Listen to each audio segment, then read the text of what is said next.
Hi everyone. ಇವತ್ತು ಹೊಸದಾಗಿ ಒಲೆ ಹಚ್ಚೋರು ಅಥವಾ ಸ್ನಾನ ಮಾಡೋಕ್ಕೆ ನೀರು ಕಾಯಿಸೋರು ಒಲೆಯಲ್ಲಿ ಯಾವ ರೀತಿ ಹಚ್ಬೋದು ಅಂತ ಹೇಳ್ಕೊಡ್ತೀನಿ. ಯಾಕೆಂದರೆ ಸುಮಾರು ಜನಕ್ಕೆ ಒಲೆ ಹಚ್ಚಿ ನೀರು ಕಾಯಿಸೋದು ಗೊತ್ತಿಲ್ಲ. ಸೊ ತುಂಬಾ ಈಸಿ.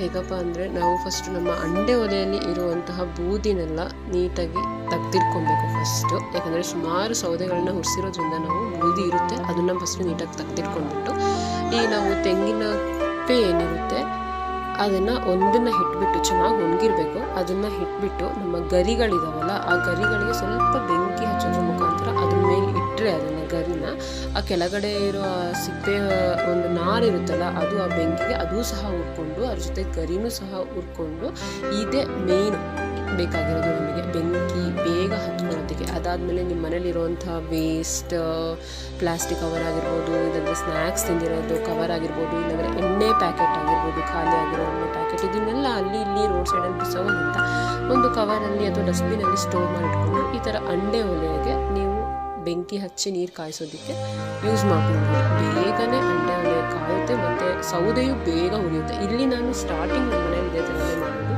ಕಾಯಿಸಕ್ಕೆ ಇಟ್ಬಿಟ್ಟು ಫಸ್ಟ್ ಬೆಂಕಿಯನ್ನು ಹಚ್ಚಿ ನಂತರ ಸ್ವಲ್ಪ ಅದೆಲ್ಲ ಮುದ್ದಾಗಿ ಕೆಂಡಚ್ಚು ಬಂದಮೇಲೆ ದಪ್ಪ ದಪ್ಪ ಸೌದೆಗಳನ್ನ ಇಡ್ತೀವಿ. ಯಾವ ರೀತಿ ಉರಿತಾ ಇದೆ ಅಂತ. ಸೊ ಈ ರೀತಿ ನೆಕ್ಸ್ಟ್ ಮತ್ತೆ ಅದ್ರ ಮೇಲೆ ಸ್ವಲ್ಪ ಉದ್ದಿ ಚೆನ್ನಾಗಿ ಉರಿದಿದೆ ಅಂದರೆ ಅದ್ರ ಮೇಲೆ ನಾವು ಇನ್ನೊಂದು ತೆಂಗಿನ ಸಿಪ್ಪೆಯನ್ನು ಉಲ್ಟಾ ಇಡಬೇಕು. ನಾರು ಕೆಳಗಡೆ ಹೋಗೋ ಥರ ಇಟ್ಟಾಗ ಚೆನ್ನಾಗಿ ಉರ್ಕೊಳ್ಳುತ್ತೆ. ಈ ಒಲೆ ಅಂದರೆ ಎಲ್ಲರೂ ಹಚ್ಚಬೇಕಲ್ಲಪ್ಪ ಅಂತ ಸೋಲಾರು ಗೀಸರ್ ಎಲ್ಲ ಬಳಸ್ಕೊಂಡಿರ್ತಾರೆ. ಆದರೆ ಎರಡಕ್ಕೂ ಕಂಪೇರ್ ಮಾಡಿದ್ರೆ ದೇಹಕ್ಕೆ ಒಳ್ಳೆಯದು ನಮ್ಮ ಒಲೆಯಿಂದ ನಾವು ಬಿಸಿ ಮಾಡ್ಕೊಳ್ಳುವಂತಹ ನೀರು. ಅದರಲ್ಲೂ ಈ ಬಾಣಂತಿಯರು ಮತ್ತು ಗರ್ಭಿಣಿಯರು ಯಾರು ಇರ್ತಾರೆ ಇವರಿಗೆಲ್ಲ ಒಲೆಯಿಂದ ಚೆನ್ನಾಗಿ ಸೌದೆಗಳನ್ನ ಯೂಸ್ ಮಾಡಿಕೊಂಡು ಬಿಸಿ ಮಾಡಿರ್ತೀವಲ್ಲ ನೀರು, ಅಂತಹ ನೀರಿಂದ ನಾವು ಅವರಿಗೆ ಸ್ನಾನ ಮಾಡಿಸೋದ್ರಿಂದ ಮೈಕೈ ನೋವಾಗಿರ್ಬೋದು ಮತ್ತು ಚರ್ಮದ ಕಾಂತಿ ಆಗಿರ್ಬೋದು ಎಲ್ಲದೂ ಸಹ ಉಳ್ಕೊಳ್ಳುತ್ತೆ. It's a fact actually. But ಸಿಟಿಲಿರೋರಿಗೆ ಇದೆಲ್ಲ ಗೊತ್ತಿರೋದಿಲ್ಲ. ಸೊ ಅದೆಲ್ಲ ಅವರಿಗೆ ಹೇಳಿ ಏನು ಪ್ರಯೋಜನ ಇಲ್ಲ. ಯಾಕೆಂದರೆ ಅವರು ಕೆಲಸ ಕಾರ್ಯಗಳಿಗೆ ಹೋಗೋರಿರ್ತಾರೆ. ಸೊ ಗೀಸರ್ ಆದರೆ ಜಸ್ಟ್ ಒಂದ್ಸರಿ ಸ್ವಿಚ್ ಆನ್ ಮಾಡಿದ ತಕ್ಷಣ ಒಂದು 5 ಮಿನಿಟ್ಸಲ್ಲಿ ನೀರು ಬಿಸಿಯಾಗಿ ಬರುತ್ತೆ. ಅಥವಾ ಸೋಲಾರ್ ಆಗಿರ್ಬೋದು.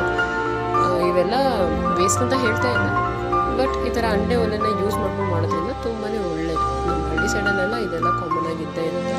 ಸೊ ನೋಡಿ, ಆಲ್ಮೋಸ್ಟ್ 15 ಮಿನಿಟ್ಸ್ ಆಯಿತು, ನೀರು ಬೆಚ್ಚಗಾಗಿದೆ. ಇನ್ನೊಂದು 5 to 10 ಮಿನಿಟ್ಸಲ್ಲಿ ನೀರು ಕಾದ್ಬಿಡುತ್ತೆ. ನೋಡಿ ಯಾವ ಥರ ಉಳಿತಾ ಇದೆ ಅಂತ. ಸೊ ಇಷ್ಟೇ, ತುಂಬಾ ಈಸಿ. ಹಚ್ಚಿಬಿಟ್ಟು ನಾವು ನೀರು ಬಿಸಿ ಮಾಡ್ಬೋದು. So thanks for watching our video. Keep supporting us.